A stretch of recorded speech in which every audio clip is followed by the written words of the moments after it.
Ladies and gentlemen, welcome to the Sober Swole podcast. My name is Jake Howard, and with me tonight is the one and only DJ Swirl.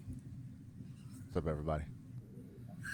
Paul is currently doing good father things out in the woods, so he couldn't join us tonight, and so good for him. Before we get rock and rolling, I give a shout out to Gorilla Gains. That's gorilla-gains.com. Gains with a Z. They are a high quality performance apparel company that you can wear in and out of the gym with no complications. Look damn good all day, every day. There we go. Use the discount code Jake15 to save you 15% on your entire order. While we're going too, there's Royalty Nutrition. That's royaltynutrition.com. They are a veteran-owned and operated supplement company that doesn't use bullshit in their supplementation. Check them out and take supplements really meant for royalty.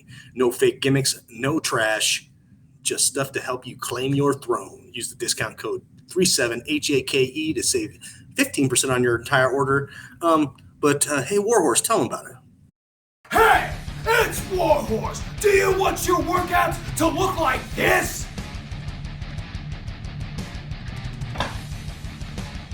Or do you want your workouts to slay?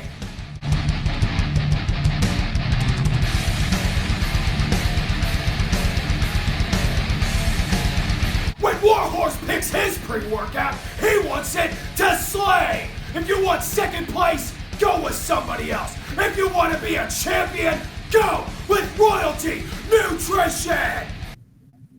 And there you go, Royalty Nutrition. While we're at it, FitOps is actually getting ready to gear up and take on another class of veterans into their CVFO program. What a CVFO is a certified veteran fitness operative. But what FitOps is, it is not just a personal training camp. It is a place that helps veterans rediscover their purpose after their active duty military training, not just through the physical fitness side of things, but helps give you the tools you need to adjust to the civilian world and be successful outside of the military. Check them out at fitops.org. And if you're looking for a great nonprofit to donate to, that's fitops.org/donate. Since I know Ryan's not going to do it and he shouldn't have to, because he's hooking us up here, you check out Buy to Buy Studios. It's Buy to Buy Studios on Instagram and Twitch, which we are live on currently. He takes and he can help you stream whatever you need to, gaming, podcasts. I mean, whatever your streaming needs are, check him out, and he will give you a fair deal to get what your dreams out there on the internet for folks to see. But let's talk about the other side of the business. Is just regular buy to buy. If you are in the Arizona Valley and you are looking for a great delivery service that will respect you, respect your home, respect your COVID beliefs, whichever side of the spectrum you're on, and make sure that your furniture or whatever you need delivered and taken out of your house gets done quickly, effectively, and not messed up. Check them out at buytobuy.com. You can follow them at buytobuy on Instagram. And you're not on Twitter with buytobuy, right? I am, but I don't mess with it, so. Well, so don't go there. It's there, but yeah. If someone reaches out to me on it, then I'll definitely respond. But yeah, it's not conducive to the local scene. So there's a lot of bots and a lot of unwarranted, unsolicited attention on there. So. Oh, yeah. No, but we actually had about a half-hour conversation, 20-minute conversation before we jumped on, and we talked about my actual ignorance to Juneteenth that I learned today. I only learned recently as well. That's part of the conversation we were having. Yeah, and then how people were complaining about a federal holiday paid day off. Which is a reflection of how I believe Arizona was the last state to officially recognize MLK Day. There was pushback I did not know that. about that, so it's par for the course. I mean, see, to be honest with you about that, the only thing I really know about Arizona history is it's the 48th state, and then Tombstone was the Earp brothers. OK Corral shootout happened here. That's what I know about Arizona history. You've never had a reason to know otherwise. But as we were speaking about earlier, there have been multiple attempts to either make things feel forgotten or to just sweep them under the rug, so that way it's not a point of contention with the people that it doesn't bother. So yeah, part of that is slavery and American history, and so part of that is the steps that have been taken, the small steps that have been taken incrementally that wind up raising the bar closer toward equality, but or at least there's equity in the decisions that are made. But yeah, so like you were saying, Juneteenth is now going to become a federally paid holiday, which means you can't bank on that day. But guess what? If you work in an office, you're likely going to get paid holiday for it. So It's gonna be all right. sorry for you. Well, and then part of the general complaint on both sides of the spectrum is workers' rights, right? And In terms you're gonna of bitch about that. Well, in terms of some people are working too hard for too little, and your money isn't going as far, and things like that. But you're gonna complain about more than likely a paid date off. I mean, I well, understand. they all got PPP loans, and they also got stimulus checks, and they're probably going to get the extension of the checks that are coming, and they'll complain about it the entire time, and then they'll cash that check, and they'll continue to live their shitty lifestyle. Like that's they bet it against their own self-interest at every turn, and it's always convenience based. So the attitude toward the recognition of Juneteenth is, it's inconvenient to them to even have to recognize it, and then just getting an extra paid time off, they're going to complain about that too. So my question then is, do they feel that type of way so much about it that they'll then say, no, I'm going to work on Juneteenth? Because that's what the protest usually is. It's the anti in order to make a point. So not because they're actually being oppressed, because, I mean, a check without having to work is the opposite of oppression, but they'll still make it a point to, I believe this, and so I'm going to go to work on Juneteenth to prove my points. Well, I think this is. I think that when it comes to any federal holiday, if your company allows it, you should be able to go in and work. I know, and there's some jobs that tough shit. You are working on this federal holiday, and they usually pay you time and a half. Well, I know in my experience that there were multiple times where there needed work to be done, and so they said, "This is the holiday, but if you come in, you'll get paid time and a half." Or they'll just say, "This is normally a paid day, and we'll move it to where you can take another day off, but you have to work that holiday." So there have been a few different occasions where I did work a paid holiday and either got compensated by getting paid extra or by another day off on a day that didn't matter or that wasn't labeled a holiday. So yeah, there are many ways that you can play it, but just Yeah. to oppose a measure that benefits you without you having to do anything. You don't even have to acknowledge it. You can just go to work, and then next year around this time, you get an extra day off during the summer. Like, you got a problem with shit like that, then the priorities in your life need addressed. Well, I mean, the firmly racist folk can officially label it their kickoff to white boy summer or whatever the fuck that was going around. They'll figure out a way. And You then know, I just hope that it doesn't get monetized the way that Cinco de Mayo and St. Patrick's Day and every other holiday that has no actual sustenance to it. It's just an excuse to go out and capital and be a consumer. you know, uh, when it comes to Cinco, I never knew what the fuck Cinco was, but I knew it was the day to go and drink a bunch of tequila and eat tacos, right? Right, consumerism.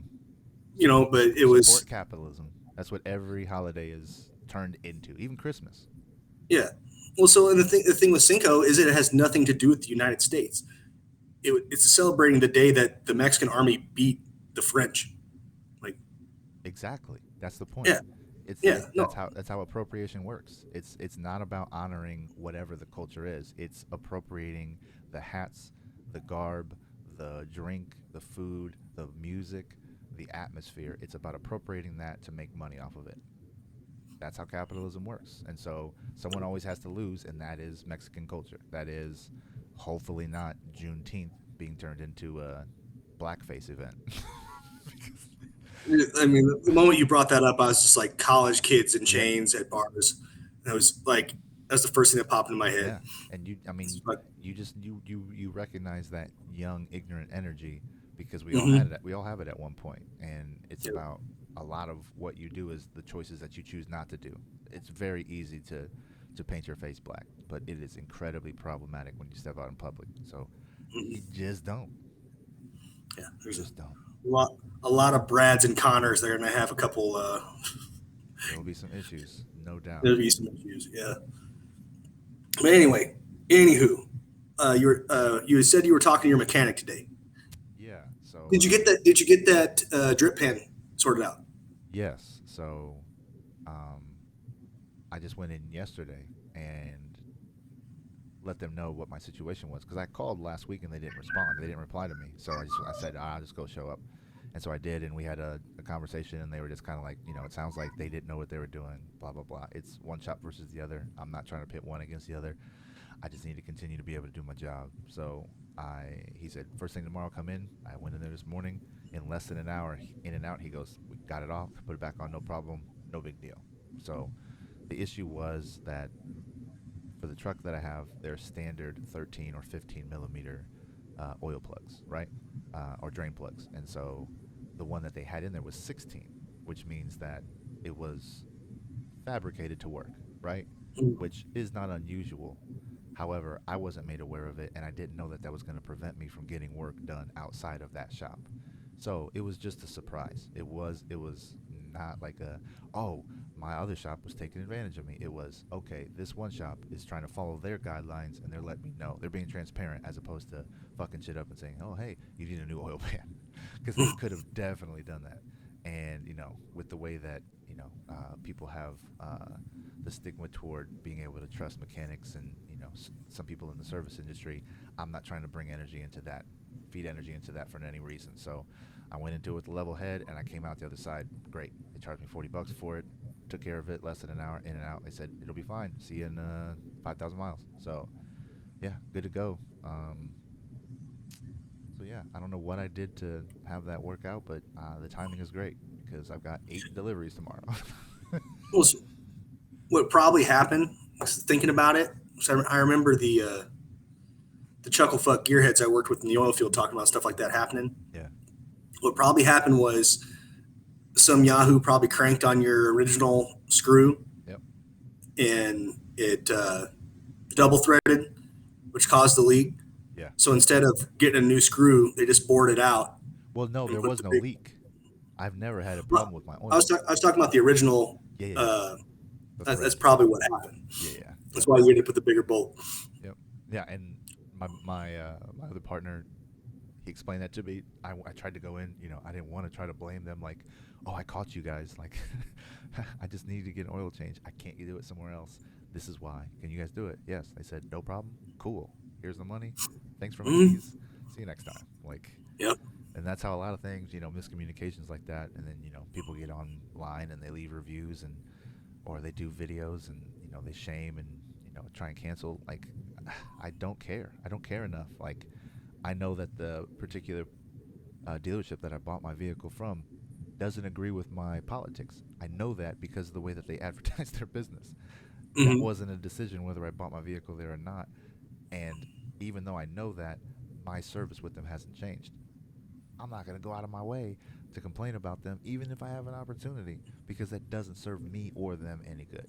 So Right. we have differing opinions, and we even had a conversation about his daughter. He was saying that she's 25, and she's very educated and has opportunities to go work full time. And after the pandemic, working from home. She understands the value of her time more, and so she's told him, she's like, I don't want to go back to work full time, and he didn't like that.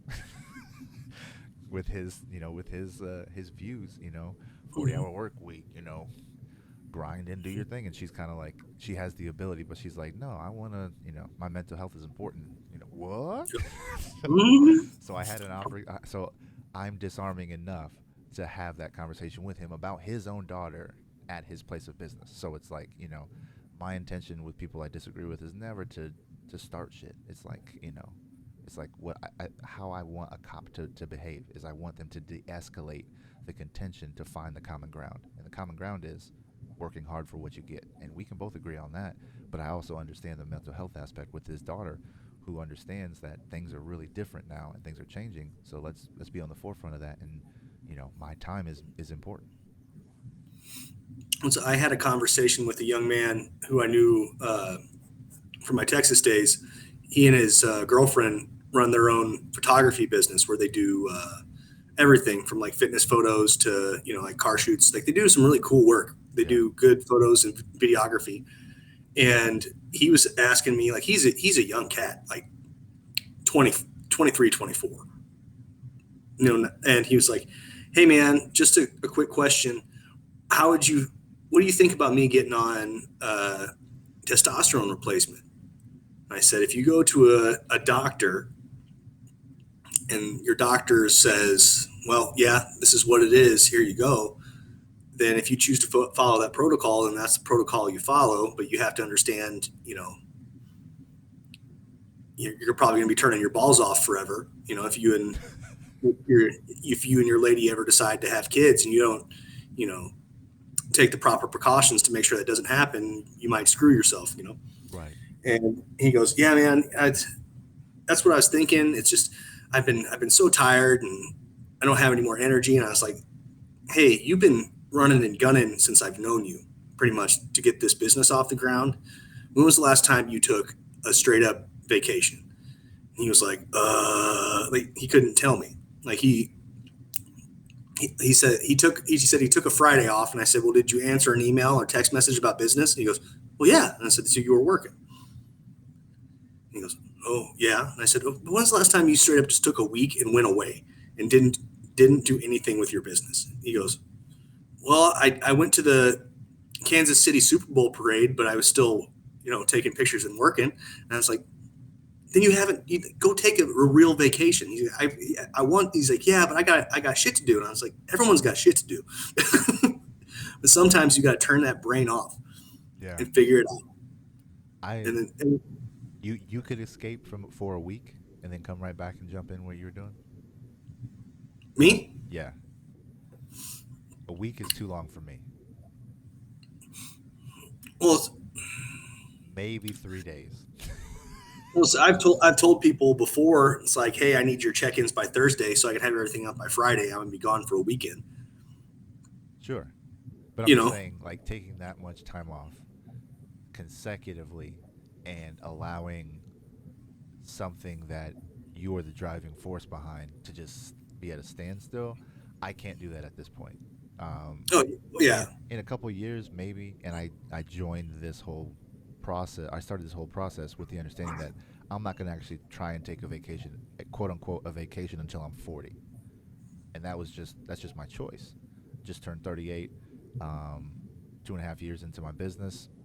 At the halfway point, things are going well, and they are working toward better, so better than well. So yeah, like I make time for myself. So usually the beginnings of my week are slower. So I'll go shoot hoops for an hour. I'll go grab Jamba Juice. Like I do little things incrementally all week long, so that way I have a bit of escapism. I have games on my phone, like super, you know, basic games that are just color coded and whatever, and I have a golf game that I play, and it's like I have little things that I do to where I give myself stretches of time to where I block off that, but I can't completely remove myself from it because more often than not, I check my phone and I've got a message waiting for me. I have someone who I didn't get back to on Sunday because I took the day off to hang out with my family, and now they've been waiting for a full day, and they're like, "Hey, do you want to do this job or not?" I'm like, mhm.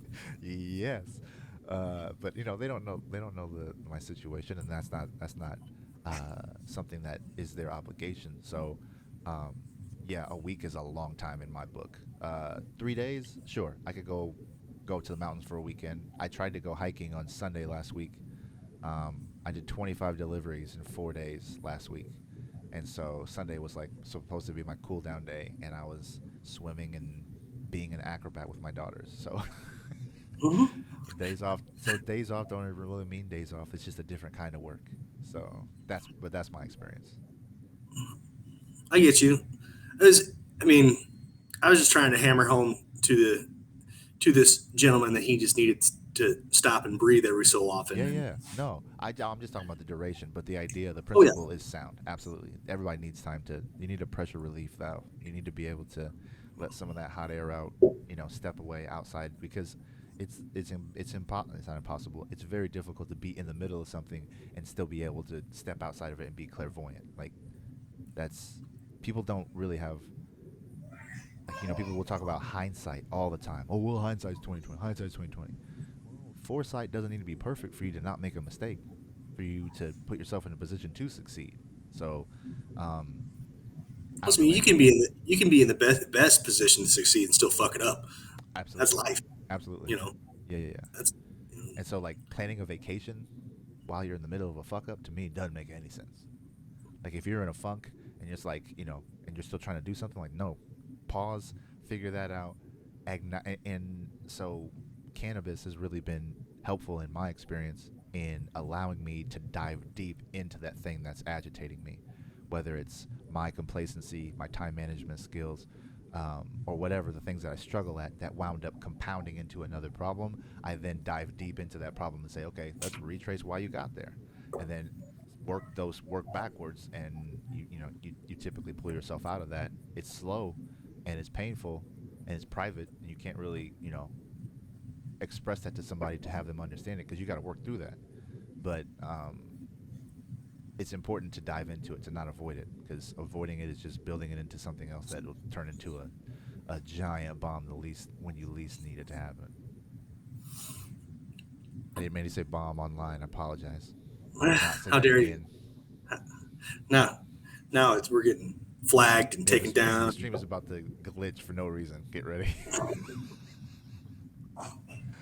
You, Oh man, somebody's cousin's about to call the feds on you and shit. bro, it takes less nowadays. It takes less.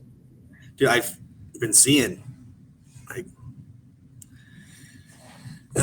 That's one thing that they talked about last night was the whole vaping incident. Like, yeah, what the fuck?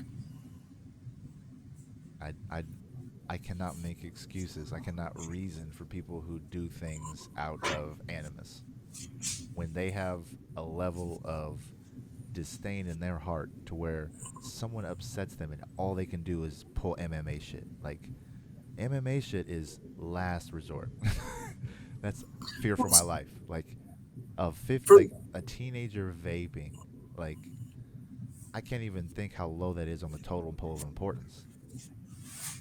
Like what is the penalty for that? Do you know? I can imagine it'd be probably something similar to like a minor in possession of tobacco or something. Yeah, like $50, $100. Well, thinking about it, so the first time I was ever in handcuffs and in the back of a police car Hey yo. was when I was 16. It was the name of the bar was Stone Country, and it was in some little podunk white trash shit town in Central Illinois. And that's where you'd go because they'd let underage kids come in and dance, but you had to have your hands marked Wristband. or wear a Yeah. bracelet or yeah. And I was working at McDonald's at the time, so I was balling. Hey yo. So I drove my best friend, Mr. Bobo, Mr. DeAndre Bobo, and three young ladies in my Geo Storm to this club. Did you say Geostorm?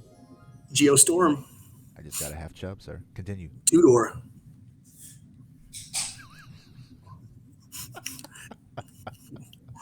Three cylinders of raw power, baby. You had how But many people in your storm? I had four. I had a full car. Yeah. But so I had already begun my dipping at the time, and I currently in my back pocket had a can of Skull Cherry, and then Red Bull. oh yeah, it's just out of control. But one of the gentlemen I worked with at McDonald's was there drinking a beer at the bar. And I stopped over and I said hi to him, and he said, "Here, have a drink of beer, man. Hope you're having a good night." And I said, "Okay." And of course, we all knew don't do that shit because there's undercover cops always there and always watching. Sure. But I was in the hype of the moment, having such a good time. Peer pressure. And it wasn't even peer pressure because I mean at that point I'd already been drunk in cornfields multiple times, you know. Right. And so yeah, whatever. It's a Friday night. But so as I'm being escorted out, I tried to nonchalantly toss this can of tobacco out of my back pocket, which was obviously not smooth. And just so they sat me in the back of the car. They looked me up. They're like, "Oh, this kid has never done anything but a speeding ticket." They pull me out and they go, "Here's what's going to happen. Is this your can of Skull?" "Yeah." "Well, you can't have it back." "Okay." And then we're going to give you a minor in possession of tobacco and a minor in consumption. And what was the total cost to you, time-wise, probation? No, nothing, because it was this was done in a village. So if you went and heard it and paid your fine, it didn't even go to the court to be registered. Gotcha. Yeah. So I went to the bank early Saturday morning, pulled out it was like $160 cash. I went into the police station and I said, "Here's my tickets, here's my money." And they said, "Okay." And I said, "Thank you. Yeah, have a good day." And Mom and Dad didn't know about that till years later when I told the story. But so when I see stuff like this kid got tased because he was vaping, like, and then compare it to he didn't just get my tased. Experience. Yeah, he got tased and then they beat the shit out of him. Yeah, and compare that to my experience. I'm like, just imagine, just think about your demeanor at the time, and how, you're just like, you had a fuck it attitude at the bar. You knew that you shouldn't have been drinking. You did. You got let out. You got caught. You got let out, and then you tried to do something else to get in less trouble, right? So, no comply, all of those things, right? Any reason to assert your authority, but never once did you feel threatened. No, I was more like, shit, my parents are going to beat my ass. Exactly. You were more worried about the consequence that you were going to get from your actual authority, your parents, than you were from the people that were there to actually serve and protect you from hurting yourself, because you're underage doing shit you're not supposed to, right? That makes sense. But so the degree of, again, de-escalation. How do you de-escalate a vape situation? Hey man, you're not supposed to have that. Could you put it out? Attitude, citation. No attitude, peace, man. Warning. Go about your day. Like, that's so easy to do. And the choice is very simple, to do the opposite of that and be aggressive and be an asshole and to become viral and probably and now bring more negative attention to yourself because you chose to do the shitty thing. So now when shitty things come back on you, it's like, okay. And we see this so often now that we don't even, it's hard to have empathy for these people because you're like, you deserve it. I got pulled over when I was underage. Me and 4 other people in my Chevy Beretta. Yeah. And I had a system. I fit 2 15-inch subwoofers in my Beretta. That thing beat. And so we drove up to the local underage club to where you could go in, be 18 and up, you get a wristband, you could drink O'Doul's and feel old, or you could just, be an adolescent reaching toward maturity and go hang out with the big kids. And so we were driving up there, and I was following another car. It had Wisconsin plates. And so there were 5 people in it, so it looked like a family going back up north. The same direction we were going, I was like, cruise control. So I followed them, was like 5 or 6 car lengths back, going above the speed limit, nothing excessive, but just coasting toward the club. My guys had a 30-pack of Keystone in the back. And so I'm not driving because I'm a responsible rebel. Yeah. But I'm enabling my friends to illegally drink underage in the back seat of my car. And so Lo and behold, we get pulled over. And so it's, I think, November, late October, early November in central Indiana. Not warm outside. I tell them all to roll the windows down because it smells like fucking beer in the car. And so they do that. The guy pulls up next to me and he says, "Pull over." And then he proceeds to pull up, and then he pulls over the people in front of us as well. He goes up to them first. He's with them for 30 seconds and then they drive away. I'm like, ah. Again, a family heading toward Wisconsin, which is at least a 10-hour drive. So anyway, he comes over to the car, and I had the window cracked, but I didn't have it all the way open. And so I lowered it down, and his face, he went like this. So he went to talk to me, and he goes, because the smell of alcohol hit him in the face. And so he goes, "Where are you guys headed?" I go, I was honest. I explained to him what was going on, da-da-da-da. And he goes, "Okay, can you go ahead and step out of the car?" Just like that, right? And so I'm thinking, oh shit. And my only thought is my parents, right? I don't want them. I don't want to be in trouble with them. And so I know I haven't drank. I know I'm not going to get in trouble for driving, but I know there's alcohol in the car. And so I go back to the cop car. And so he goes back to the car and talks to the rest of my friends. And so then he comes back to the car, and he takes his, whatever his, um, what is that called?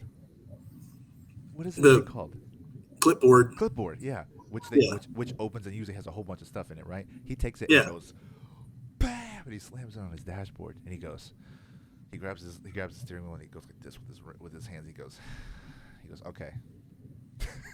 And so I'm hyped as fuck now. I'm like, oh, what the fuck is going on? And so he goes, "So far, all of your friends have lied to me." He said, "You are all underage. I smell alcohol in the car." And he pointed out which of my friends was talking the most, and I knew exactly who was going to do all the talking because I knew he was going to lie. And so he goes, "If you're straight with me now, this will be a lot better for all of you." So I go, "Okay." We've open container in the back. They've maybe had a beer or two. We haven't been on the road long enough. And I said, "I'm not drinking. I'm driving." He goes, "Well, thank you for being responsible." He thanked me for being responsible, and he goes, "Okay, so here's what's gonna happen though." And then he just laid it out, and it's a 45-minute drive from point A to point B, and we're 18, so we're not killing beers like that. And so another cop car pulls up, and I'm just like, shit. And so I go back, and he lets me go back to the car, and so I just yell it on my friends. I'm like, "What the?" I was like, "What the fuck are you doing?" I was like, "I'm not going to jail over this bullshit." And so one of our friends was from Mexico. And he's not a resident, like he's not a citizen, and so he was freaking the fuck out because he was fucking deported.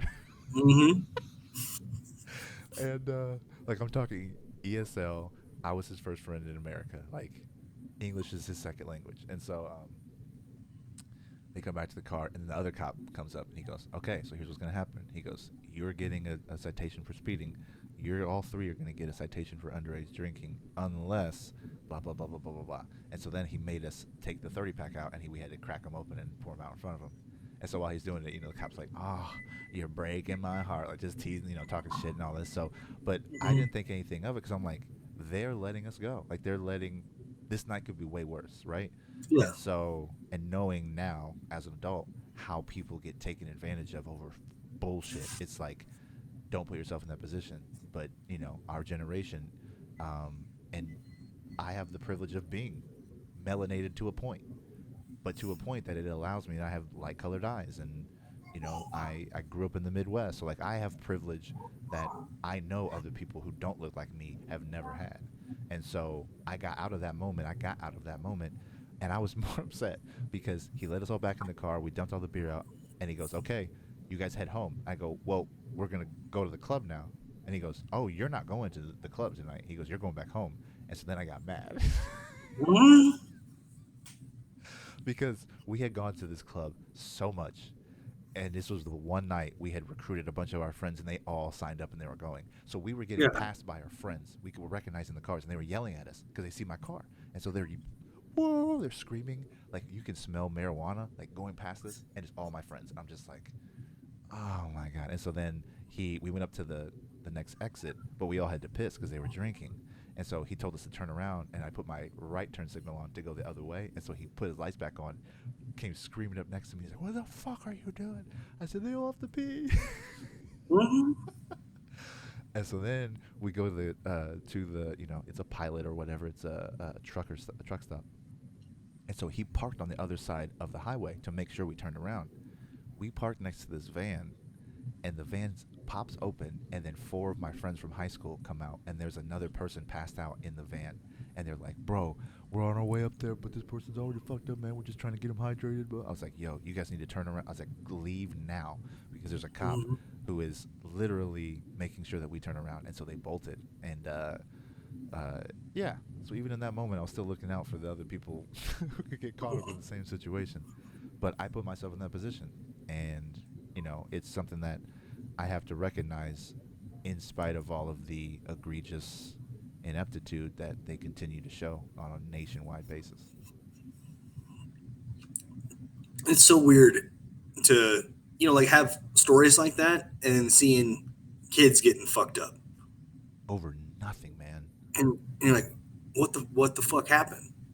It's not even You what know? happened. It's my question is, how did they get there? Because Yeah. that there's no way that they go from good cop to viral ass beating. It doesn't happen like that. There's no way. This is a planted seed.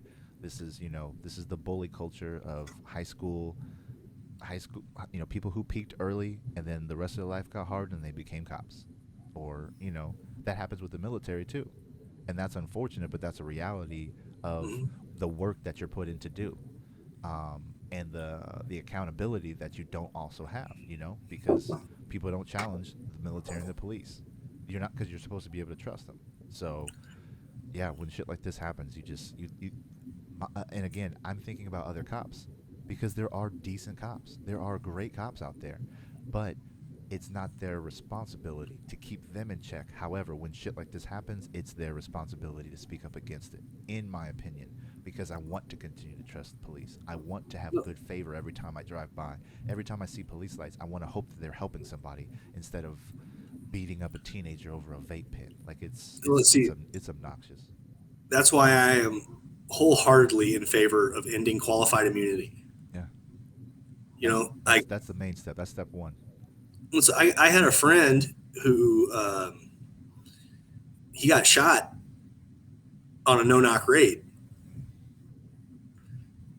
Like a good friend of mine, Yeah. like a guy who I would trust with my life and my children's lives, no problem. Military. But like, yeah, he Yeah. was one of our corpsmen. Yeah. But like, no knock raids, the way they're presented, that shit's gonna happen. Like, I hear someone kicking down my door, and they're not letting me know who the fuck they are. What's my reaction gonna be? Aren't you a trained civilian? Don't you know how to operate when police come to your door? Don't you have all of that on speed dial in your brain so you can make sure that they feel safe? Because that's the expectation when they pull somebody over, Yeah. and then it Well, ends up in death. Like, they always talk about that. They always talk about the fact that, in light of them bursting into your residence, mhm. you're supposed to find your composure in a split second, comply, and assist them in whatever they're there aggressively to do. Like, I don't know how that became acceptable. Like, that sounds crazy to me. Like, I still have it listed. just think of, you're walking by yourself in the dark and you hear a loud noise, how freaked out you get. Now imagine you're comfortable in your home and then your front door bursts open and people in riot gear and they're armed rush toward you. How are you supposed to react calmly? Like, it's a premise that is flawed by nature, and it is the basis of how they get out of how if qualified immunity gets taken advantage of. Yep, and like I understand, it's going to be treated just like every other factory job. The reason why this rule is in place is because there's morons that ruined it for everybody. The thing with qualified immunity was it makes sense because sometimes accidents do happen in a dangerous line of work, but the abuse that has come of that system has led to so many wrongful deaths and wrongful injuries and civil asset forfeiture, which is another piece of shit, horse shit. That's Nonsense. and it's the abuse of that system which has led to all of But this shit. but it is also the leniency of restrictions. It's also not putting restrictions in place so that way, you don't feel like big government's taking advantage of you, which, we talk about on here often. It's about, Mhm. not putting rules in place so that way the market can thrive. Well, people aren't good natured. They're fucking selfish and they're greedy, and so they look at holes in tax code so that way they can abuse the system and not pay taxes. It's not about setting up rules so that way everybody is orderly. People look at rules and restriction from a perspective of privilege, and so all they think of is I shouldn't have to do this. Let me work the hardest to find the shortcut. That's how we get along. That's how we get on in this country. That's how capitalism works. And so you leave all those restrictions open, and then someone messes it up for everybody, and you've got to bring that ceiling down. You got to go, okay, we gave you free reign. Now let's rein it in, because if you, because cops will, what they'll do is they'll go into places with people they know who are criminals or who are in the mix with criminals, and they'll abuse their privilege. They'll come up on a stash house, and then they'll just take it for themselves.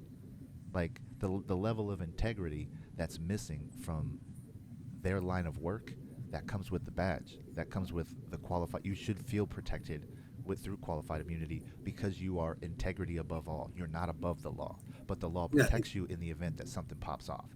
And it's not that something is popping off now. It's people who are racist. It's people who are insecure and who take advantage of their authority, and they abuse people in vulnerable positions, in vulnerable environments like at a church, and they'll take advantage of these people, and they'll do it because they know that you see a lot of them, they don't come from much.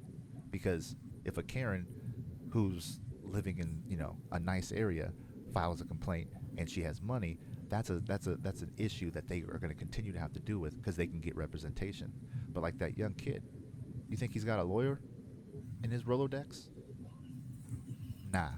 So they know above the qualified immunity, above the blue line, they have all of these levels of protection behind that. And instead of them using that to be the best they can be, they use it to be the worst without getting caught. That's their yeah, motivation. And that's why the system, that's why it's systemically problematic. Because if you don't give people, if you don't put up a fence, they're going to run wild. They're going to. And when you deal with, and I've watched plenty of cop shows. I've watched enough to know that when you're in that shit and you're in that mindset, just like in the military, when you come home, it's hard to just turn that shit off. So I understand it when cops are on the clock, you got to be on top of your shit all the time. It is an elective position. yep. No, and that's Because there's not a number of taxpayers who should have to fall through the cracks in order for a law to have to be put in place, or for protections like qualified immunity to be redacted. Like, you don't want to have to take that away from you. You want cops to feel protected. But what happens with firefighters when they fuck up? I don't know. And all firefighters do is protect and serve. All they do Yep, is run into fires and help people, right? But they yep, still have accountability when they fuck up. They'll be on, they'll either have to get moved to a different firehouse or they'll get let go, right? Like, yep. because the fire union doesn't want firefighters in general to look bad. So you get rid of the bad examples, the bad apples. Police that's the opposite. It's respect. It's Cartman. It's respect my authority at all times. And the moment you don't, I feel threatened. Huh? Well, see, and I would love to be one of those thin blue line flag waving people. But there's at the end of the day, there is no law on the books that a cop won't be aggressive and or kill you over. And that's like And there's been that's there's true. I've seen a few videos on my timeline of police doing, search warrants and them disabling their cameras, or them seeing a camera in the house and them turning it around, or putting it in a position where it can't record them wrecking through people's homes. Yeah, Like, It's, again, it's integrity. I don't care about what happened. There's no allegedly, there's no this, that, or the other. You're a police officer. You notice a recording device and you choose. You make the conscious choice to do the bad choice, to do the bad thing. That's an integrity issue. Sorry. Next. Next man up. I agree with you. I agree with you 100% on that. It's it's where I sit now is because I like to stop and think about things. It's really, how do you bring that down? How do you tone it down? Especially since right now tensions are high everywhere. How do you calm everything down? And Tensions then have always been high, dude. It's only being exposed because of the technology. Technology is right, giving us the insight into things that are already happening, a level of which we don't have the insight to because one, not only is there not always a camera around, but there are authority figures who go out of their way to disable cameras. Like when that kid got killed in Chicago, and then they got on the horn and they told everybody to turn their devices off. What? That is, what is that? In mob terms, what happens? Is that collusion? yeah, Like, or what is it? Conspiracy. yeah. That's conspiracy. When you all coordinate on record to turn off your recording devices to prevent you from getting caught up because a kid got murdered. Like, Well, isn't that what's the word? Impeding a police investigation? Isn't that above many other things. Yeah. right? I mean, it's just like the insurrection. The fact that the people who were in the building to be attacked can with a straight face and with a clear conscience vote against an inquiry into what happened. Same shit. Same energy. There's dirt. There's dirt, and instead of them being transparent and having integrity, they'll hide, they'll double down, and they'll continue to eat. They'll go on paid leave until they get reassigned to a cush job till the fire dies down. Yep. So yeah, it's systemic. And I was talking to my one of my guys who I work with, who's an elder statesman, and he is a Republican. And so I asked, I said, you always look at all the cop shows, right? It's always, it's always two guys, and they both are the same thing, right? Why can't it be one person with a gun and another person with a mental health specialty, to where, for whatever the call is, there is a network of people? Because you have like Uber drivers, right? Imagine if there was a system for police to where there were people on standby where a mental health crisis comes out and they could say it's in this area and they can respond to it and meet police there. So that way they can show up at the same time. The police can make sure that nothing pops off with their authority, with their weapons, with the element that they're there for, and then let the professional do their thing to de-escalate the situation so things can move forward, as opposed to a murder, an injury, a civil suit, taxpayers paying for negligence, ineptitude, and the thin blue line. Like, why is that outside of the realm? And he goes, you know what, man? That's not a bad idea. Yeah, no, that Like, makes I'm not an expert, but I came up with that in 5 minutes while we were driving to Maricopa.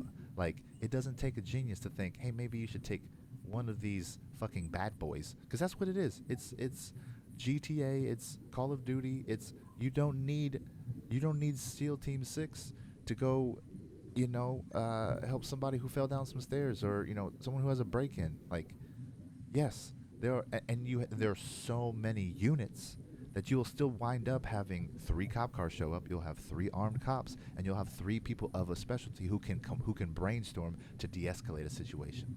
Strength in numbers still. You'll still have helicopters. You'll still have additional assets. You'll still have all of the things, but on a much smaller scale, because all of the police, all of their budgets are so bloated. And it's all bloated so they have weapons of war for fucking civil situations. Yep. Like, That's another damn thing I have a problem with. It's because the you're in the military. military, you understand how you approach civilians, and you don't do Yeah, it from a standpoint of respect. You do it from a Right. standpoint of making sure that you and your team get back to the base. That's it. Yeah. Well, so if I'm rolling up to a spot and I'm in my full gear, my helmet, my rifle, my extra rounds, a grenade or two, I'm not there to You're not there to. make you feel. I'm not there to make you feel comfortable. It's not a Yeah. peace mission. Yeah. No, man. Like, So imagine how. So imagine how young minority kids feel when cops show up and they're laced up with different kinds of weapons and then with a fucking rifle, like, or a dog that's gonna tear the shit out of somebody. Like, you been vaping, bitch?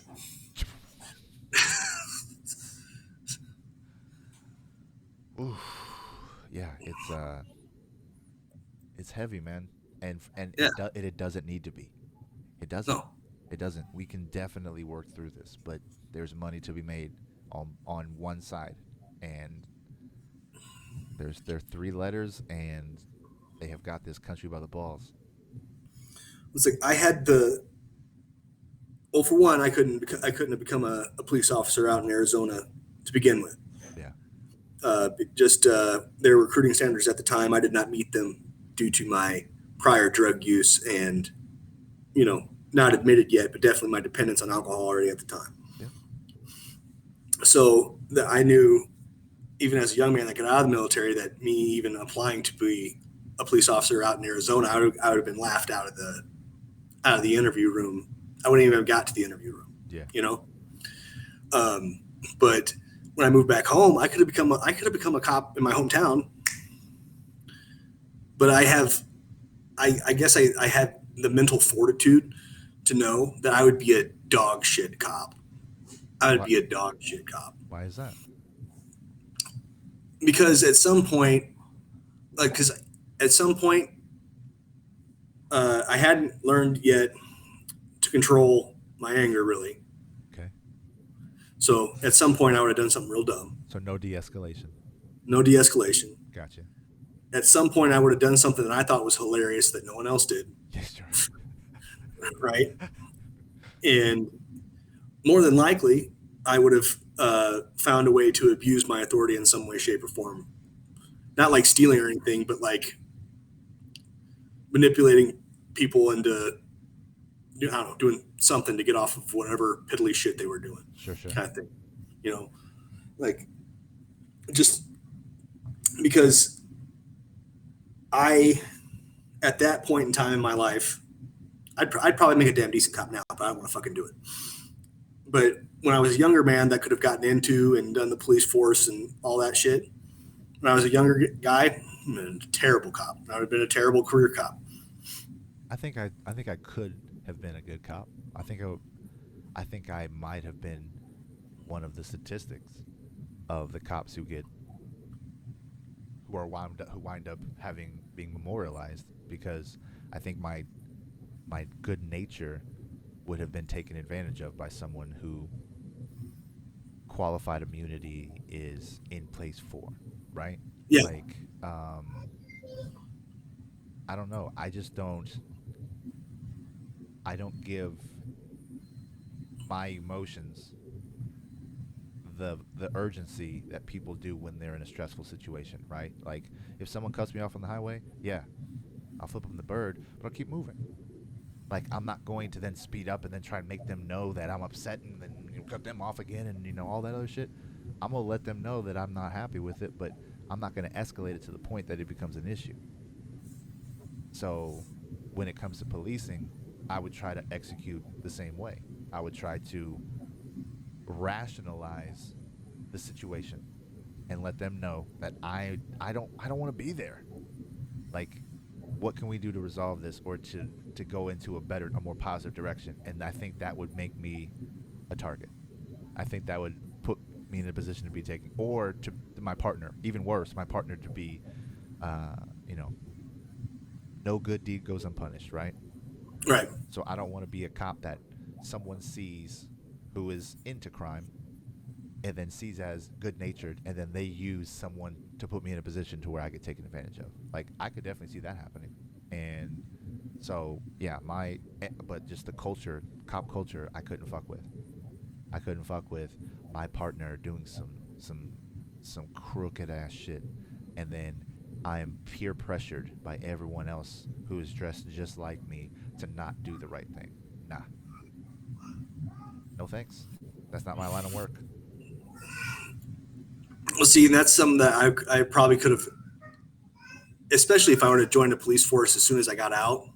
That's something I could have gotten swept into, Yeah, because all the Marine Corps infantry specifically, I can't speak for any other job, but the Marine Corps infantry specifically is everyone you're standing next to wears the same uniform you do. When they fuck up, you fuck up.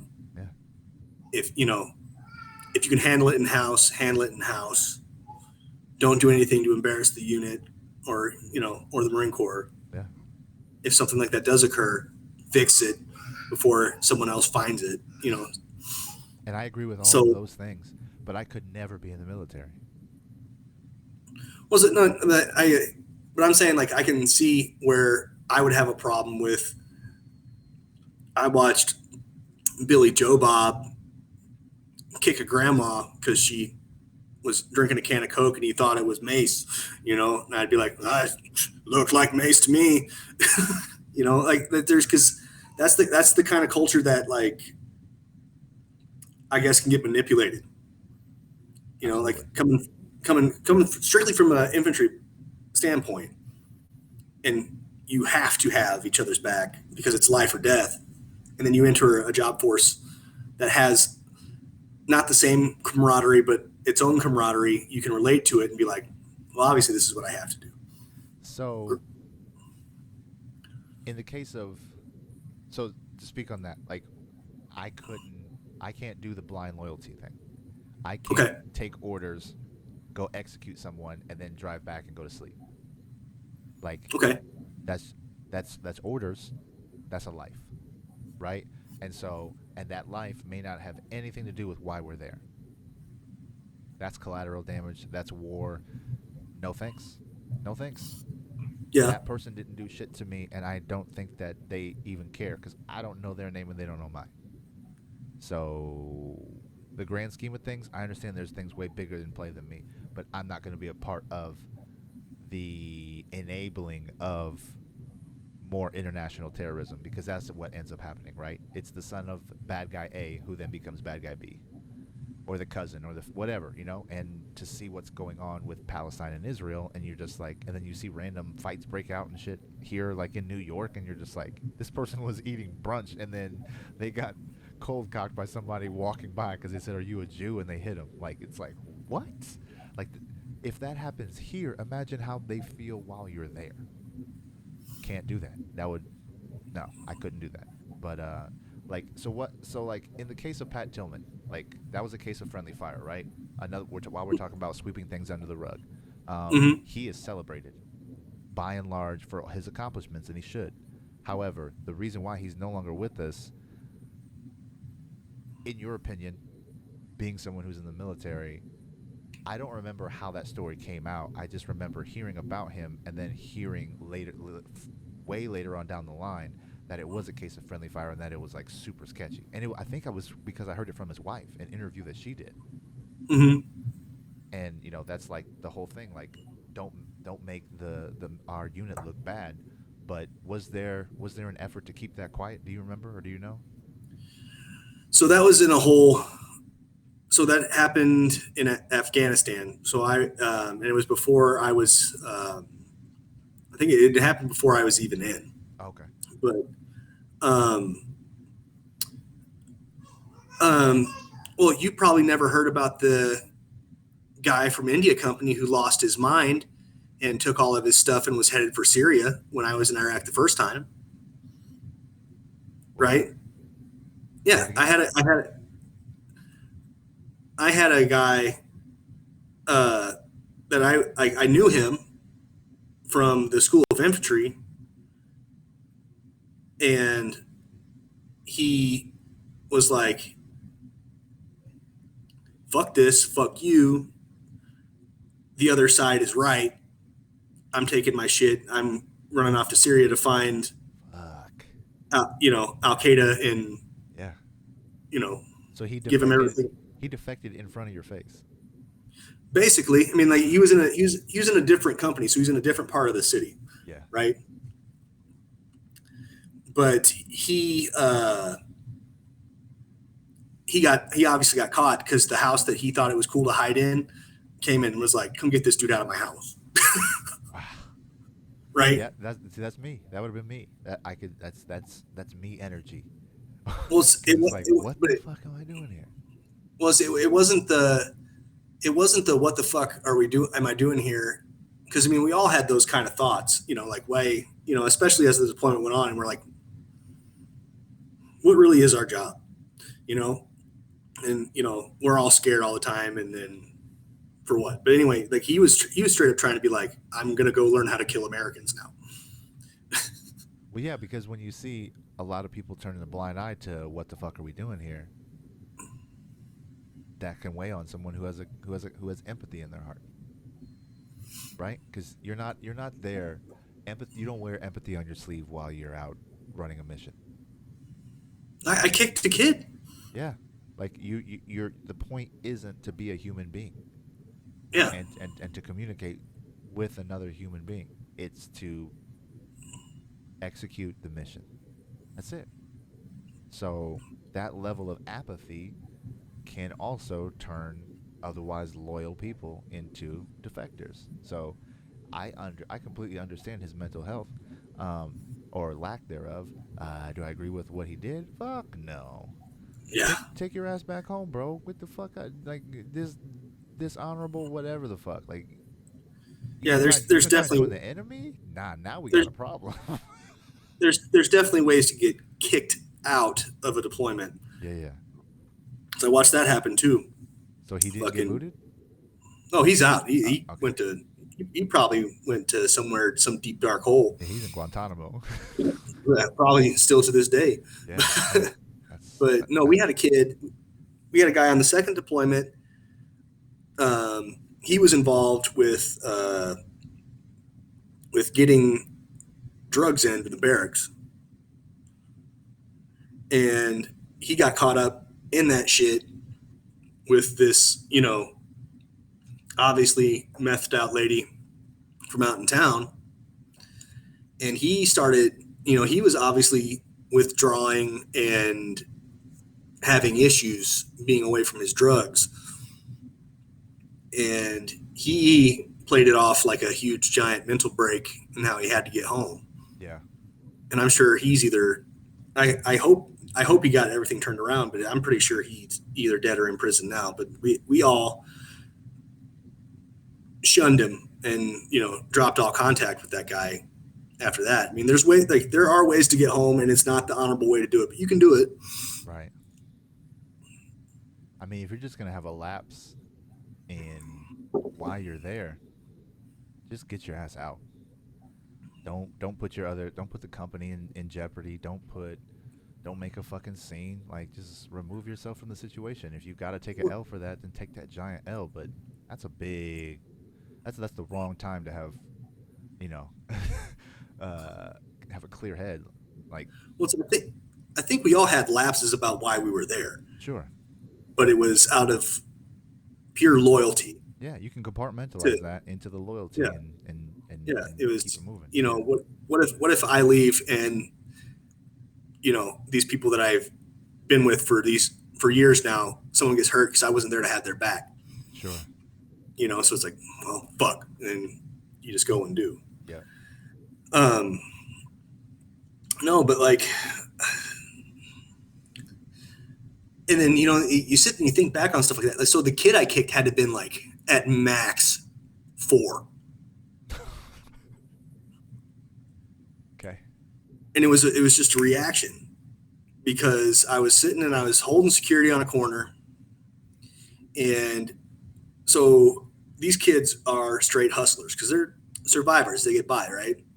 This kid had somehow gotten into my back pocket, which I don't know how, because I was on a knee, so my pant pocket is tight.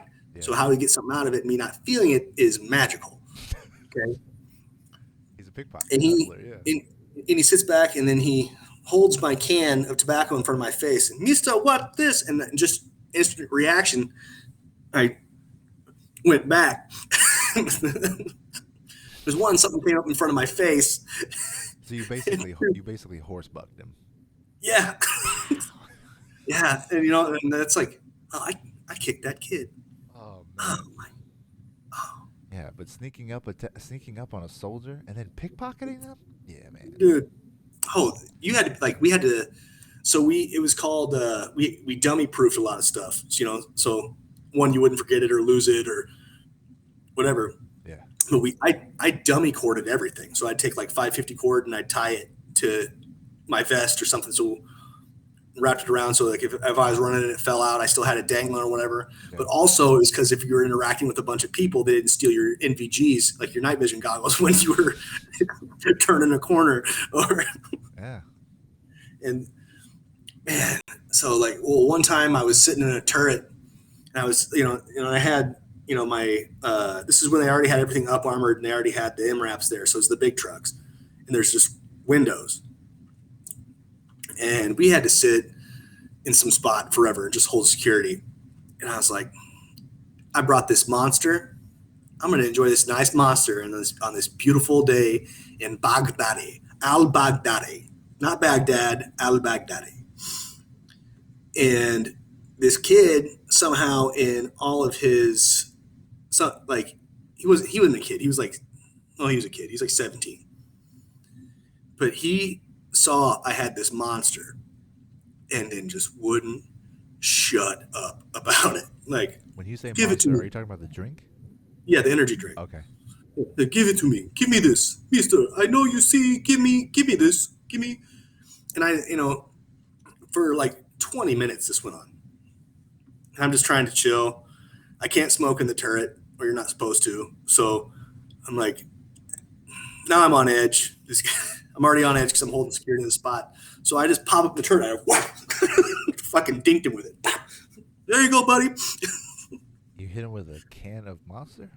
It was open at least. It wouldn't the Oh, so it made a giant mess when it hit him. yeah. But stuff that I wouldn't like necessarily be doing. I wouldn't be holding security in a big truck here. Right. And I wouldn't throw a monster at anybody these days, I don't believe. I mean, that can also be a bait situation, right? Where there's somebody posted up and they're trying to get you agitated so that they can, take advantage of you. Again, it's one of those things to where you see stories about soldiers who, form bonds with kids that are, in their area or whatever. And then, so like the idea that he pickpocketed you, there may be another soldier that's a game with them, right? Mm-hmm. And so he's just extending that same courtesy, and you're like, I'm not that guy. Wow, like it makes complete sense. But yeah, I couldn't do that. That's way too much to ignore and then come back to civilian life and unpack. Couldn't do it. I'm not built for that. Everything that happened and what we did and how we were trained and everything, it was, it's sometimes it still is a lot to unpack, but it's no doubt. unpackable. Sure. But you would rather not. I think I'm at a point where, there's definitely some things that still get to me, but it's I can recognize it better. Yeah. I had a talk with Scarlett the other day because she came downstairs and she saw a video on TikTok or something, and she said something about being triggered. And I said, do you understand what being triggered is? And she goes, yeah, well, it's kind of like, and she was like, well, it's kind of annoying. And I was like, no. Triggered is when an event or something similar to an event happens and it reminds you of something in your past that it's trauma. Was bad. It caused trauma. And she goes, oh. And I said, listen, I got to take you to go drop you off. We'll talk in the car. Sure. So I I didn't lay out everything, but I laid out some of my bells and whistles. And I said, so you see, when this happens, and you've seen me get upset, here is why. Yeah. Like you see when both babies are screaming and crying, I get very upset, and I kind of like try and get in a corner and hide. Yeah. Here is why. And she was like, I said, those are triggers. And I said, no, listen, like, you understand that I am a big fan of free speech and laughing and joking and using words out of context, but you have to know the word you're using out of context and why it's funny, or, why someone who would not think it's funny. Yep. So, I mean, if she came downstairs now and she's like, whoa, this triggered me, I'd be like, ha ha, Yep. Tell me your joke. That's great. That's awesome that you came to that you not only came to that conclusion, but that you were able to have that kind of a conversation with your kid. Like that's incredibly important, because that word is just thrown around so loosely now that it's like it's to the point to where it's like, if you're just slightly annoyed or turned off by something, that they'll use that as triggered to open the floodgates for their abuse, their verbal abuse, or their condemnation, their judgment, whatever. Like it's so lazy. It's so lazy and it's disrespectful to not only to veterans and military, but also to people who have mental health issues that are born of trauma. So like, seeing someone who just annoys you online and then, going at them because they just made you upset, and you say you're triggered, like that's such a bullshit. But then when you see someone who, says a stupid rape joke or something that just is a trigger for people who have actually survived, attacks and stuff like that, and then they, I can't relate, I don't know, but you said that dumb shit. So, like, what's the last thing? That Karen in Congress, whatever her name is, like, she was, saying all that shit about wearing masks is the equivalent to the Holocaust, and now she had to come out and apologize. So she's on an apology tour this week. Oh, I didn't know any better. I went and got educated, and now I can speak better. Like, you're a fucking congressman, like congresswoman. Yeah. Like, are you kidding me? So, but yeah, it's just more of that same that willful ignorance, and then still having the ability, like we were talking about with the police in our circumstance, to having the privilege to just back out of it, to just backstep and say whatever you need to say to save your bankroll. But that's where we are. Yeah. Look at us freestyling for an hour and 15 minutes. We did it. And that's after having a conversation for 25 minutes before. Yeah. Now I was gonna come on and talk about. Yeah, you're gonna talk about something completely different. Yeah, man. No. What's the joke? It's men don't go to therapy; they start a podcast, right? That's the. Is that what somebody says? I've never heard that, but that sounds right. Yeah. So, but it's. I think these have become kind of important to me, like, just personally. Sure. Because it's one, it's dudes talking to each other. And I don't really have that in my house. Yep. I have nothing. Well, I have a male dog now, but that's it. Yeah. I'm outnumbered. So yeah. And we have different lifestyles. So it's important for me personally to not only continue to help you guys to be a platform, provide a platform to you guys to have that outlet, because, like we said, especially from our generation, it's difficult to be grown up and then reach out and make new friends, or examine your past trauma and use it for the betterment of your kids, or for moving forward and just evolving.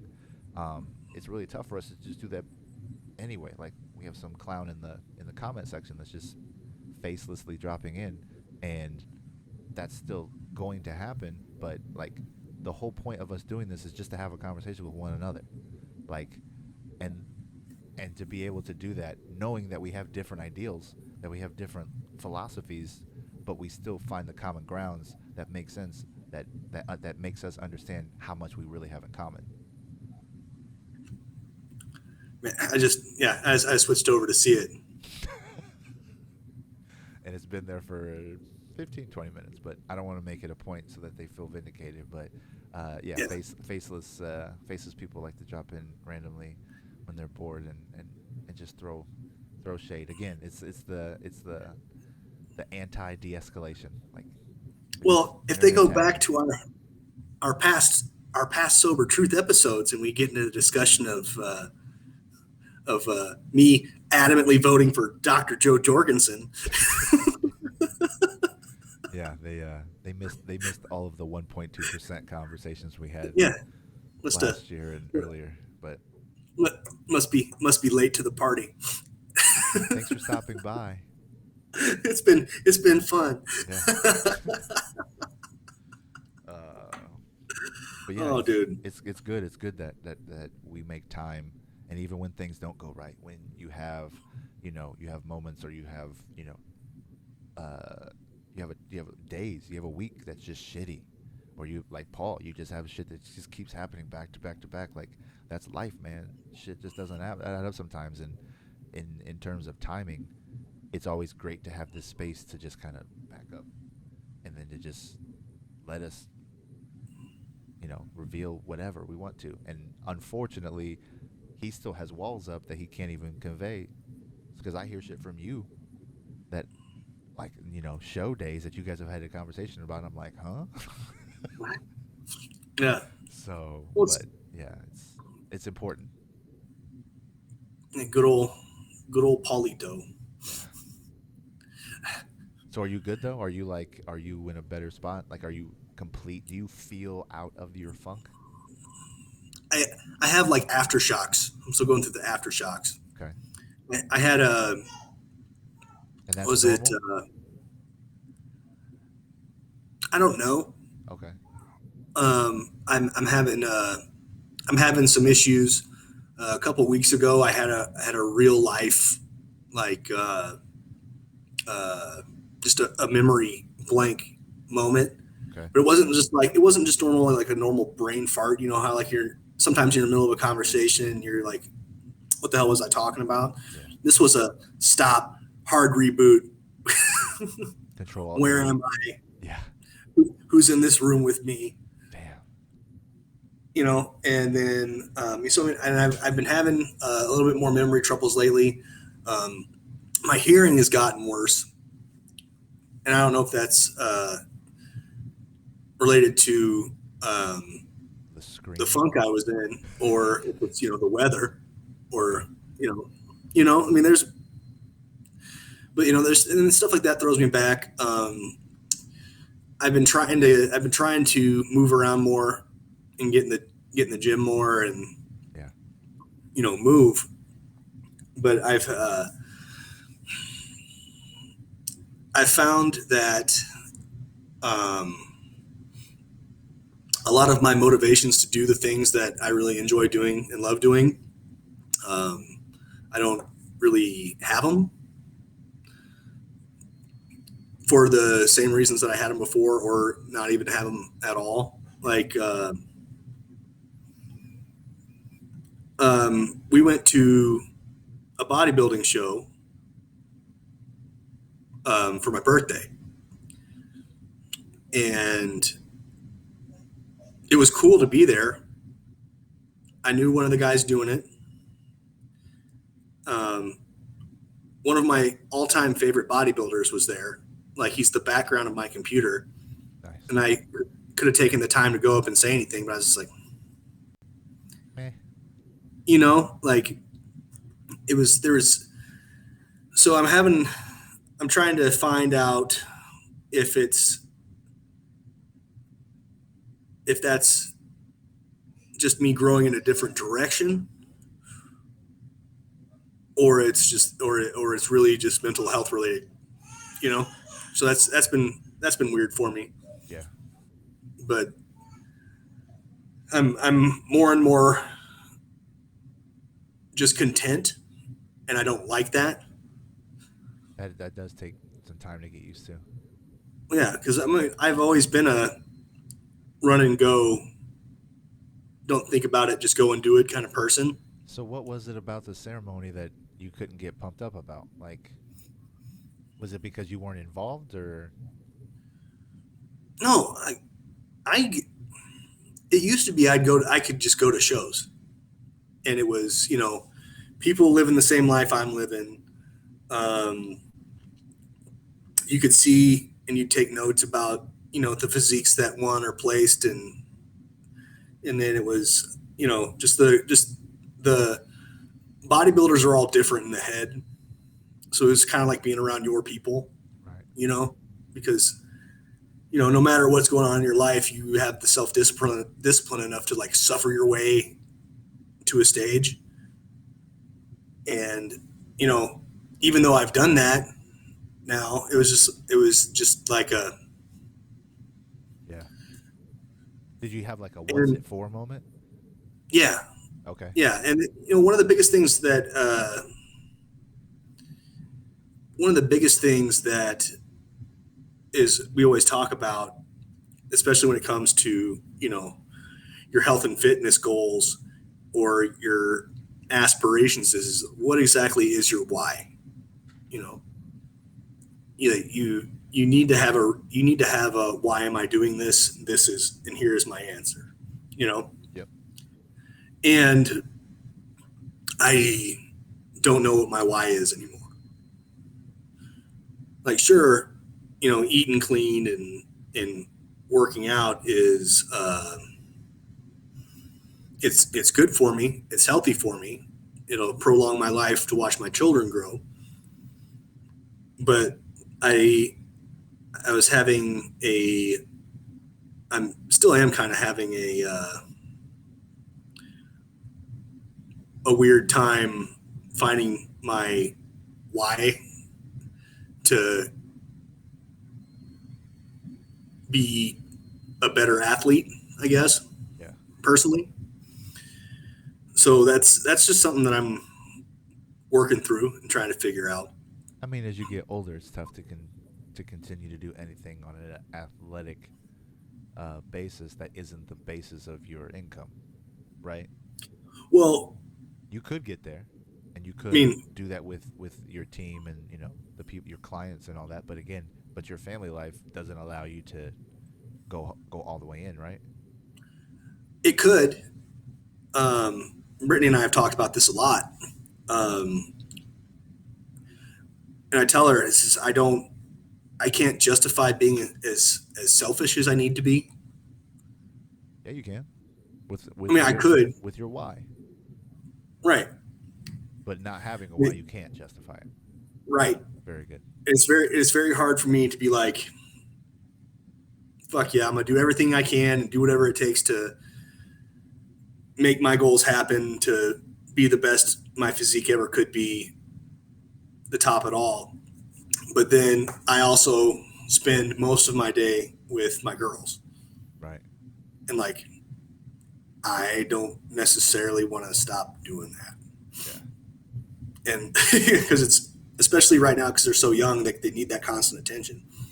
So it's like I'm kind of soaking that in. So knowing that, you would still be able to go do another deployment and be gone for an extended period of time. See, and thinking about that too, you know. No, that's real. So Like, yeah, and because when you told me, that was my initial thought, was me yeah, seeing you on your timeline, wild hair, scraggly beard, dressed in whatever, your girls all over you, being goofy, you sharing stories or whatever, just being a dad. Like, while you don't want that to be your full time thing, there's a lot of joy out of that, right? Out of mhm. all in between all the screaming and everything else that goes bad. Um, yeah, and so to be internationally gone, like I'm gone, I'm in this room, and my family is in the rest of the house. My girls, my oldest, comes and interrupts me at least a dozen times during the day. Hey, Daddy, what you doing? Can I see what you're doing? Like, I'm literally working on spreadsheets. It's not interesting. I am going through cables and making sure and troubleshooting something that doesn't work right, and she's like just trying to stand there and be all involved in what I'm doing. It's awesome. I love that she's interested. It sucks because it's not interesting, and I know she's gonna sit here for 30 seconds and be like, okay, I'm gonna go, because it's not fun to watch. But like, so to be gone for like again a week vacation and not seeing my girls, like there's an issue. Like there's going to be guilt attached to that. And so I know that on my end. So like when you told me about the potential deployment, I was like, "Fuck, man, that would be tough." You have way more kids than I do. So Yes, I do. Yes, I yeah, do. so that's tough, but that's a reality of that service of your dedication and your why.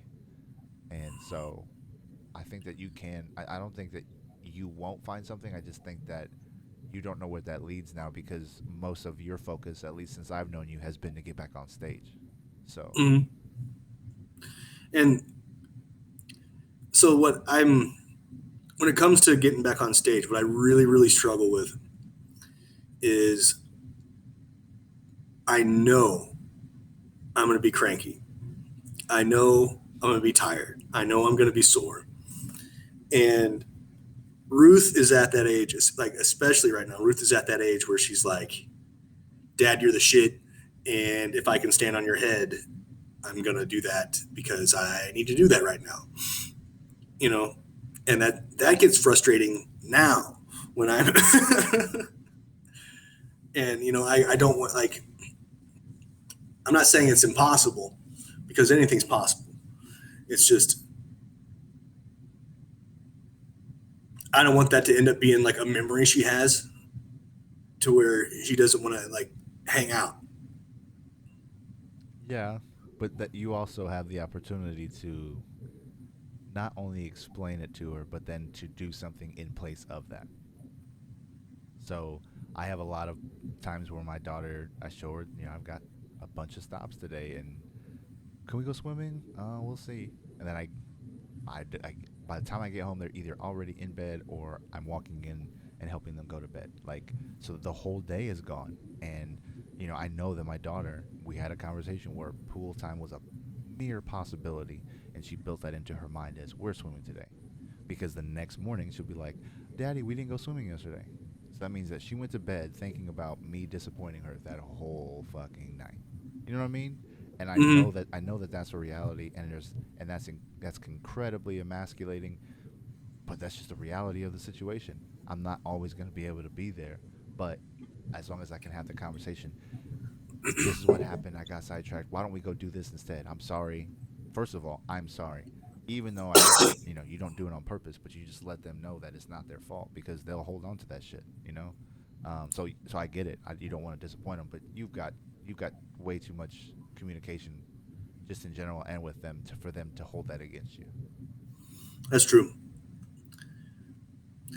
I'm becoming that old lady that worries. No, you becoming. It's that the more I know, the less I find out I know. Right? And so I'm sorry. the more that you learn, the less you understand you know, Yeah, because you've always got so much more to learn. So you've reached a certain point and you were able to be successful and you had all of this, working toward it, and then now that's your why is gone, and so you don't have that same that momentum, that confidence that you carry when you know exactly what you're doing. And that's part of what you're doing now, which is the transition.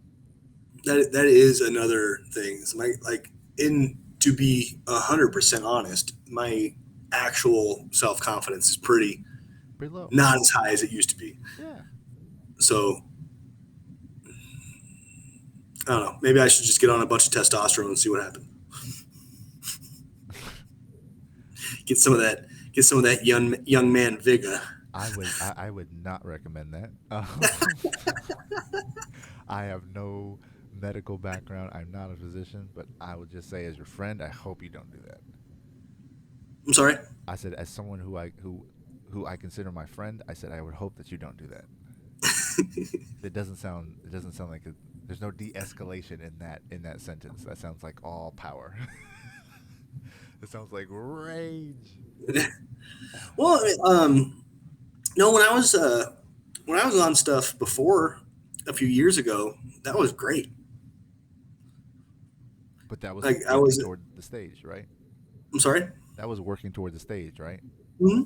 Now Yeah, it's and then just in general, because I had come to grips with if I was looking to get as big as I needed to be to actually be competitive, it's at the point where I need to push it beyond my natural limit. So, but because I was natural for all those years, I was taking just minuscule amounts of these buckets of drugs that everyone takes nowadays. I was taking like half of what they were taking and then halved it. Like, yeah. and I was still growing and But what you no, were I got talking about earlier in terms of side effects, um, with people who you said were taking substances or whatever, trying to get mhm. advantages, what are the negative effects for you, your body type, the trauma that your body has with your knees and such, and then your Well, age? Like, what are the for, drawbacks of the positive of that?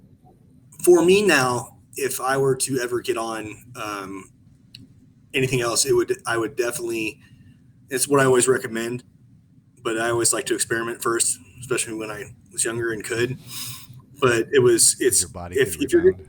if you're going to be taking something, you need to be going to a doctor regularly and getting your levels of everything checked and making sure your kidneys are functioning properly and blah, blah, blah, blah, blah, blah. Yep. Just and it's not a that's how I would approach it and that's how I do it. Um, I would I was definitely taking my testosterone correctly to the point where my testicles were not shut off because that's how Ruth was conceived. Right. And I tell people all the time, Ruth's a trenbolone baby. That's probably why she's so strong. I was on all this. I was on the get big drugs, and when she was conceived, Yep.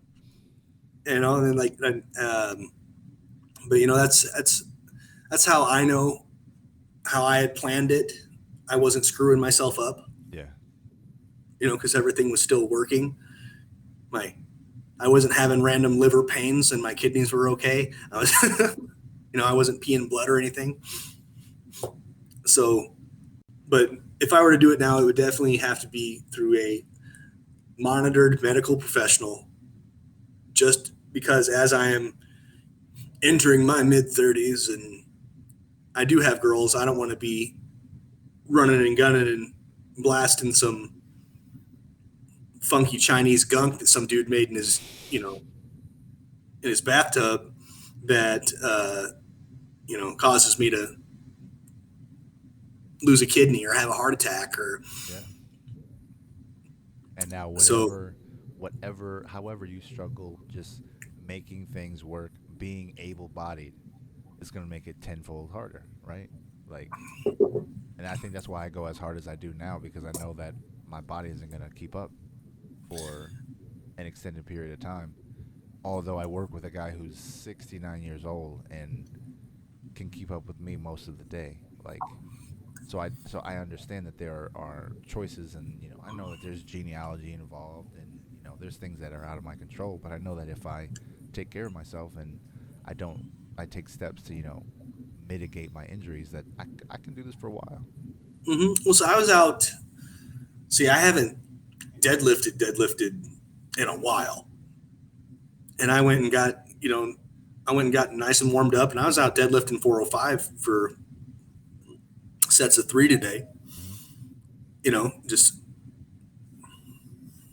Yeah, so and I like mean, that's it. I feel like I should be in the gym, but then I have a day like I had last Thursday to where I was moving 400-pound pieces of furniture, and you have to execute all of the moves you do in the gym, right?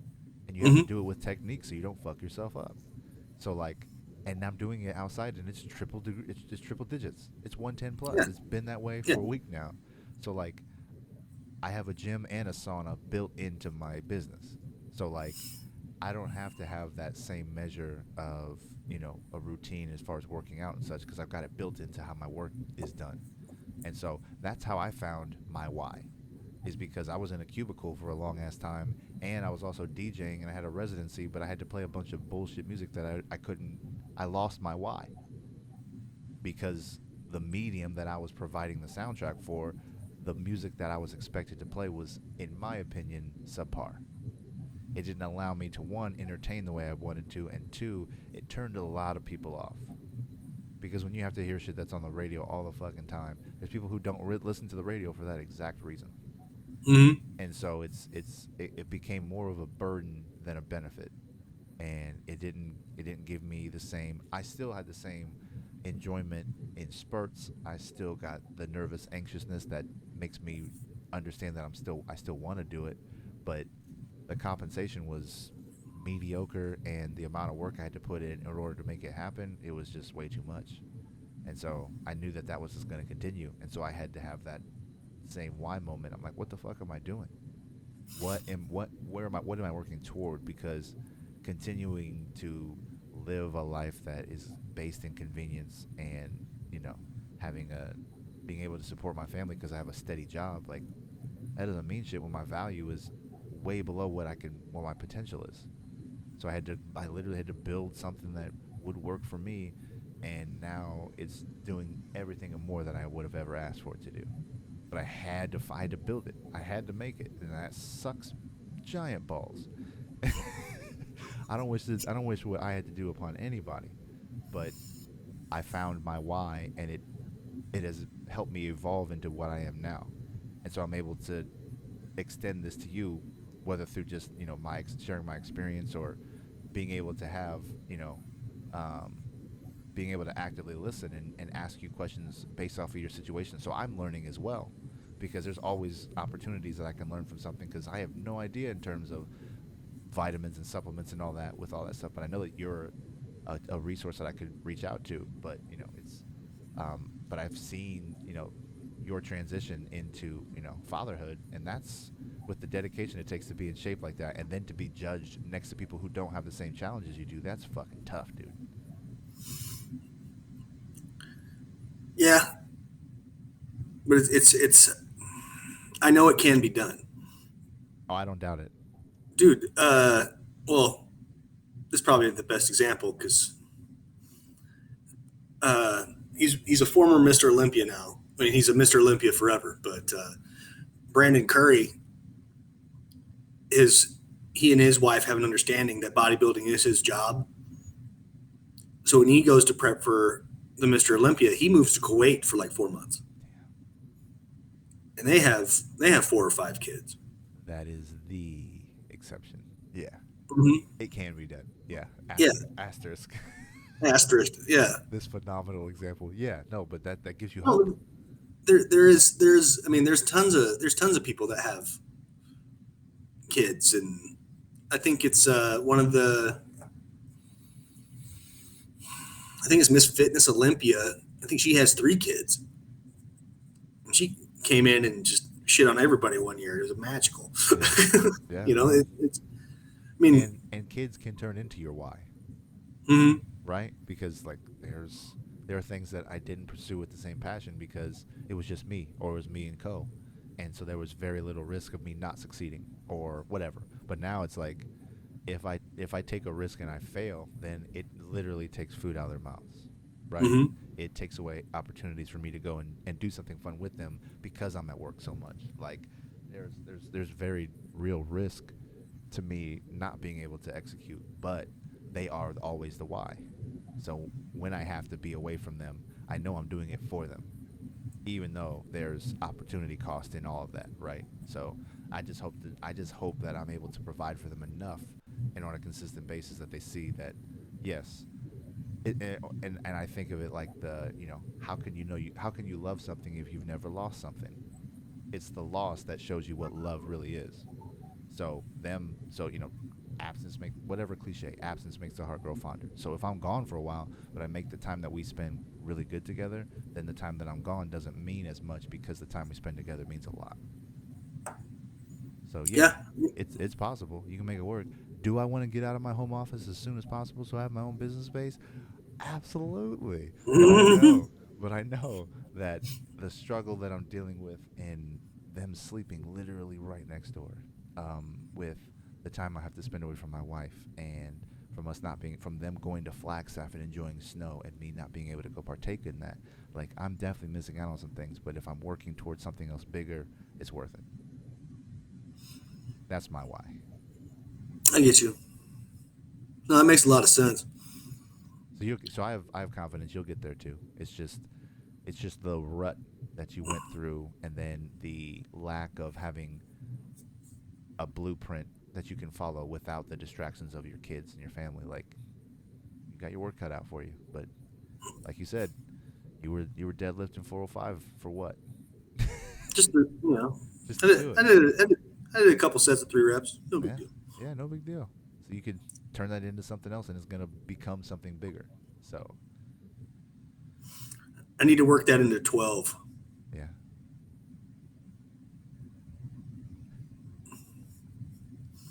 See, the why isn't gone. It's still there. Yeah, but It's just turning it into something that doesn't feel like you being selfish. yeah. It's like, sure, I can get to the point where I'm out in the garage and I'm squatting that again. Yeah. And, I get my legs to the size of, almost get my legs about as big as about, I don't know, 3/4 of my waist again. Right. But, it's just. But once you get there, what are you gonna do with it? Aside from show it off in a competition, how are you gonna put that newly formed muscle into practice? Well, it's always, I am my business card when it comes down to it. Right. And it's not it's not saying that work's not steady, because work's still steady. I'll pick up and drop, and it is what it is. Yeah.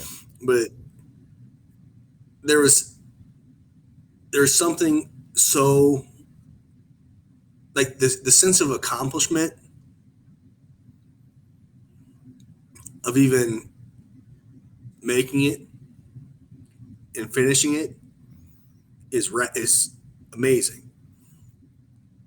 Except for my last show, because I didn't really work that hard. I'm not gonna lie. Melted candle, man. But like that, like just the because you live the life year round. Yeah. And then you take 3-4 months and you just hammer it, and you just take it, and then you turn yourself, and you finally show the sculpture that you built. It's I am art. Look. What kind of personality are you during that process? Are you an asshole? Like, are you just, because like you said, the gentleman who goes to Kuwait, like, there's a reason distance is involved outside of training and his team, and well, that's where the oxygen gym is. He works with all those. That's where, like, his coach is, and then right. I'm sure. But the distance allows him to not have the distraction of his family. Right. Right. So, and that's the important thing. And he can FaceTime, and they can come out and visit. There's several things that they can do to make sure that time is there. But he gets way the fuck away from it, so that way he can just go all the way in. And doing it from your garage, that's just a challenge. That's just another challenge accepted. Because at the end of the day, even if you don't get as far as he does, he didn't have to deal with that same challenge. So, like I'm watching a lot of the playoff basketball, and I'm just thinking about me and the physicality of my work, and I'm like, hey, sorry. You're good. And there's no physicality to there's a lot of physicality in my job, but it just doesn't. There's no professional league. I'm not going to get a championship, but I still go hard in the paint. I apologize. No, There's a bedtime situation going on. Yeah, no, I had screams going next to me. We've been going for a while, sir. So if you yeah, I just saw what time it was. Brittany brought it to my attention what time it was. No, it's it's perfect. It's appropriate because we're just talking about how you have to implement into your process because it's there. It's right in front of your face, and this is the perfect example of that. You got to go be a dad. So Yep, I do that stuff. let's do it, man. Well, hey, man, thank you so much. Absolutely. It's been a wonderful, wonderful Sober Truth episode. It looks like my kissy face story didn't draw too many. And they're gonna come see me in a hat and a bamboozled, Right. But anyway, thanks for listening to another iteration of The Sober Truth. Have a good night, everybody. Peace out. Hey, it's Warhorse. Do you want your workouts to look like this? Or do you want your workouts to slay?